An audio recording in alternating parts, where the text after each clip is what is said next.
Hello everyone. ఈ వీడియోలో మనం సార్ చాలామంది టెస్టింగ్ మీద అండ్ డెవలప్స్ మీద కాల్స్ ఉంటాయా అని అడుగుతున్నారు. మీకు టెస్టింగ్ అండ్ డెవలప్స్ అనేది ప్రెజెంట్ మార్కెట్ డెడ్ అయిపోయిందండి. ఎందుకంటే రీసెంట్‌గా నాకు తెలిసిన చాలామంది నా యొక్క స్టూడెంట్స్ గాని, లేదా వర్క్ చేస్తున్న వాళ్ళు అంటే లే ఆఫ్స్‌లో బయటకొచ్చిన వాళ్ళు ప్రెజెంట్ మనల్ని కాంటాక్ట్ అయ్యి ఒక 5+ గాని, 8+ వాళ్ళకున్న జెన్యూన్ ఎక్స్‌పీరియన్స్‌తో రెజ్యూమ్ పెట్టినా కూడా బయట కాల్స్ రావట్లేదు.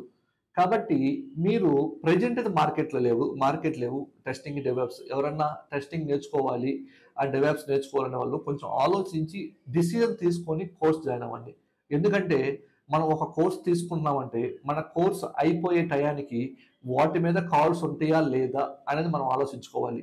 ఫ్రెషర్స్ అయితే పర్లేదండి. ఒకవేళ మేము ఎక్స్‌పీరియన్స్ పెట్టి ఒకవేళ మేము వెళ్ళాలి అనుకున్న వాళ్ళైతే ఆ కోర్స్ అనేది నేను 3 మంత్స్, 4 మంత్స్ కోర్స్ అయిపోయిన తర్వాత బయట మార్కెట్‌లో కాల్స్ ఉందో లేదో చెక్ చేయండి.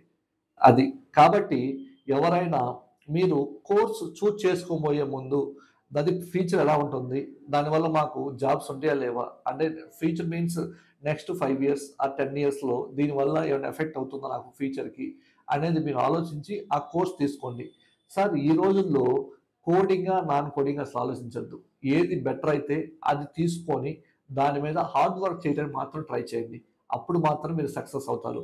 అలా కాకుండా ఏదో మేము జస్ట్ ఏదో ట్రై చేయాలి అనేది మాత్రం చేయొద్దు. మీరు వచ్చాము అంటే 100% ఎఫెక్ట్ పెట్టే పనైతేనే మీరు IT course side experience peoples IT course side వచ్చేసి జాబ్ ట్రై చేయండి. అలా కాకుండా మీరు ఎఫెక్ట్ అయ్యి మీరు చేస్తున్న జాబ్ వదిలేసొచ్చి మీ ఫ్యామిలీని కూడా మీరు ప్రాబ్లమ్‌లో పెట్టేటట్టు చేయొద్దండి.